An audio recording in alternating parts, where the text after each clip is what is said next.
Aloha again. Here we are at the dashboard, and we're going to show you one more thing. The last video was long enough. I needed to stop it and get it up, and so I'm doing a new one here.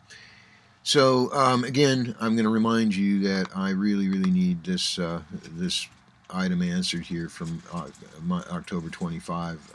It's creating a bit of an issue for me, and frankly stressing me out. So if you could get to that, it would be awesome. I kind of covered this mostly in the last one, so in this case what we really need is just to have these links handy. So basically I'm going to go over to the slider demo right there, and so this is the slider demo that you've seen already. This is the back end of what it takes to manage it, and I gotta say it's not fun. It's capable of some great stuff, but it's not fun to work on. And but here's kind of an idea. So you add layers, and the first thing that I couldn't see is how to get more than 10 layers, and because they don't make it clear. Let's see here. These are the slides, right? But where is the see if I can. No. Well, anyway, the point is that you can put unlimited slides here, and then there's this like hidden little bar, and I had to figure that out. But here's all the slides that are in it right now, and you can see that. And it's a real pain. Apparently, we can lay stuff over to add a button and things like that too. So that's the plan. I just have to figure all the controls out and stuff to deal with it. But I'm telling you, even after I've built everything, this is a whole nother nightmare to deal with to get the slide to work. But you gotta love the effect. I mean, I do love the way the transitions work are pretty cool. You know, that effect, for example, is just great. So it's worth it. And this here is an example of the button we can put over the top. Now this here, I'm having trouble with this because if you put that up there like that, you can't see it over all of the images because of color combinations. Yeah. So those are some of the things that are a problem with it. Oh, it's running slow right now on me. Okay, so anyway, so that is some of the complexity there. After I get all the artwork done, then I have to fight with this program in order to get it to work. Okay. Now, again, I want to remind you that you can come here and look at all the images in all the sections and nail it down. And of course, if you open it up, you can get the stock number that's been assigned to it and reference that accordingly. Okay.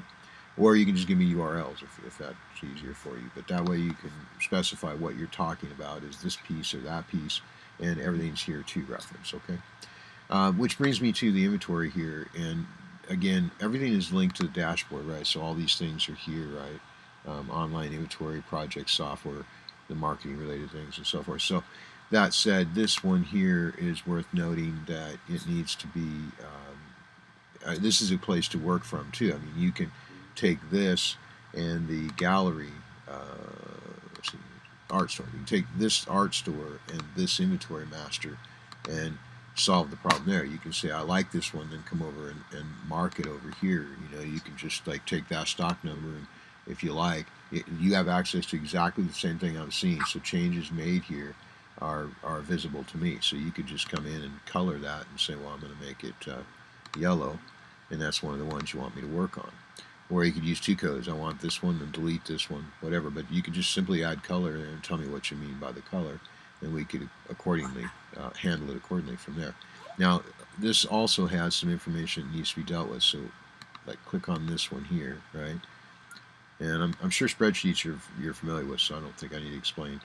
But anyway, you see there's quite a bit of information I'm trying to keep. So we have some problems with metrics. I'm not certain that they're all good, so I would have Andrew sit down and double check those, and if necessary, go look it up. You know, this URL here is let's see, is this one get you to the store? I think this one gets you to the store. Let's find out. Okay, that one's broken. We moved things around, so that ignore that URL. We'll have new ones. Okay, so let's see. Oh, Over here on the end, I moved it because I wasn't able to do anything more with it. But if it's sold, we need to get the price it's sold for, so we can, again, value of the paintings is heavily weighted upon the previous sale prices, and so we need to more or less get a catalog or a report of the sale prices together so people can get an idea of value for appraisal and so forth. And if we have access to any old appraisals, we need to get that up as well. But right here, we could at least be cataloging the sales that were made. If it wasn't sold, fine. But if it was, and then if there were any other prints and things besides the original sold, we should catalog that as well, because all this is important historical information used for appraisal, if nothing else. And we need the appraisal and the historical information in order to push the idea that these are good investment and that investment grows. So these, to me, are not things that we can ignore. Obviously here I'm just marking whether it's sold yes or no, and of course we have print price and sold. So all these things are in this format in part so that you can easily get to it and tell me information by posting it here if possible. If not, at least you have access to reference what we have and perhaps guide us to the answer that's missing. Okay, so signed or not, framed or not, that's another factor. If it's in stock and it's in a frame, we should have that notation so we can handle that in the store, pricing and all that kind of stuff too. So you can kind of there's a little bit of a duplication here that I don't know that's been removed yet. Some of the paintings were originally put into more than one category, and they shouldn't be here, so that's being removed as time permits. The other thing is that you need to understand that in a way I feel like I made a mistake on the SKU numbers, but it's too late to fix. It amounts to cleaning it up all through the system.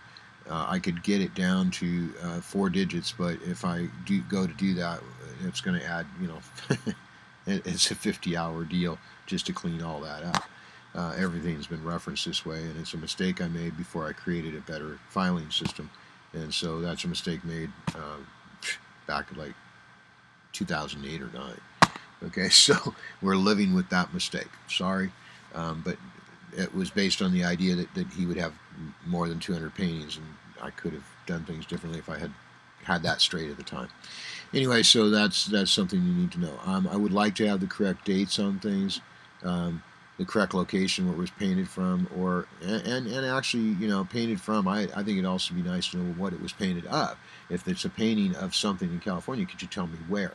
Because that also helps us to link things up. If it's a Napa Valley painting, then we can wrap information around it, Napa Valley, to that painting, and that's going to help drive and bring traffic and yada yada yada. Okay, there's a lot of things we can do if we have more information.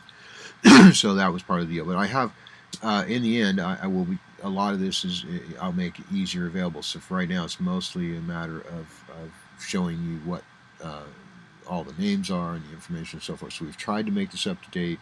We need one more go through because we recently found some duplications and some mistakes in the numberings and things we've been trying to correct. And so this is the best there is at the moment, and hopefully full. And you can see over here where we have a missing metric altogether. Okay, so there's that. So this will let you review. I showed you that. Okay, again, please, everything is in this dashboard for you. And if you ask me a question, I'm going to add a response here. So like here's today, I've added material to look at. Okay, so hopefully you can get to that and get your answers to everything. Now, on the other side note, let's see. I should show you this too, just for kicks. Okay, this is this is how we handle the back end. I know you don't want to log into it, but you can maybe quickly see what is actually going on, and part of our dilemma of why we didn't share information is because we maintained so much of it in here. But like, okay, let's see, planning. Okay, so this is a little slow. Hold on a sec. But this is basically our project management and working system. So we keep an awful lot in here. And let's see. I think if we go to tasks, I can show you an example here. Let's see. Let's go to this one. Okay. So, for example, research on sliders and themes, WordPress network. Oh, that's right. I wanted to show you that anyway. Let's do that. So here's project management entry for for the network, and then we make some notes about it and so forth, so that people working on that can act accordingly. So I was actually going to show you that real quick. This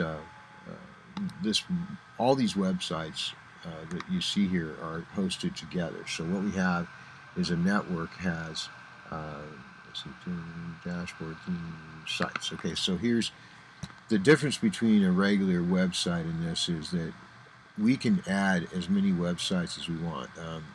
There's actually no known limit, but it's been tested to 5 million or to 50 million, I believe. Actually, 50 million. And so you can have up to 50 million blogs in here for it. It's going to crash, presumably, if you have the computing power. But why did I do this, and what good does it do us? Well, the original site was just here, .com, and I've added the ability to add the unlimited websites, in part because it allows me to separate out the store so that the store can have other parameters and things that can't be mixed. And then there's other things like the dashboard that I'm sending you to is an issue. And then there's the having a backup of the main site. I can just quickly have a backup. There's a working backup right there. Something new I'm trying. Specific functions like a club we'll talk about later. And then in this case, the slider demo, I can sit there and work out the bugs of it and not damage other work. And so these are some of the reasons. But we can also do things like a dedicated website to specifically market abstracts, okay? And so all it does is market abstracts, and so we focus on every possibility around that. And another one for marine and so forth. And so these are some things. Then there's the specific landing page for one painting. We're gonna take it all the way down to where it's got a specific landing page, so we can have a website in here that all it is landing pages. And so we use a landing page template for it, and we build a place to send everybody when they click on our stuff on social and so forth. So the flexibility and power that this brings it's really hard to convey. These websites can have separate domains going to them, all kinds of different things. So I started with this particular level of WordPress is way beyond what you normally go anywhere to get. So I mean, I don't charge less than to install WordPress alone and set up a website. That's one thing, $5,000-$10,000. But to put in this kind of a network, we started $100,000. And then we build out and wire and put instructions in and all that. And that's what's going on here. And so just wanted you to understand some of that stuff. And hopefully that helps. Okay, so that concludes this presentation. And between this and the other videos, I hope to think you have a better understanding. As you can see, oh, that's right, documents-wise and stuff. We have all kinds of pieces of the puzzle. I mean, God, notes is crazy here. Just years and years of notes and things, contracts and so forth. So the workspaces, we've tried to move some of that your way, and then the Slack system as well. That's another one. I should show you that real quick here. You more comfortable using it, but that doesn't mean that we don't. And so my staff goes through. Oh crap, that one's not loaded. It'll take too long to load. But anyway, this is Slack, and we have a Slack dedicated just to the Andrew project. And we communicate through that. We actually recently added this because we're having some issues. We added a subsection here just to deal with your project in our agency chat. So we actually have quite a bit going in the Slack for you as well. And again, all that doesn't necessarily mean anything to you, but it's how we're keeping this all together and getting the job done. So I just hope you finally understand at this point why it's more than just build a simple template, a simple slider. Even the idea that the slider, if it isn't a template, then do the words that you overlay on it, are they in the same place? So that when you fade them, it fades up in the right place and all that. It's just, there's a lot of little pieces that we're trying to get perfect. So anyway, I'm done with this video. Have a great evening. Aloha.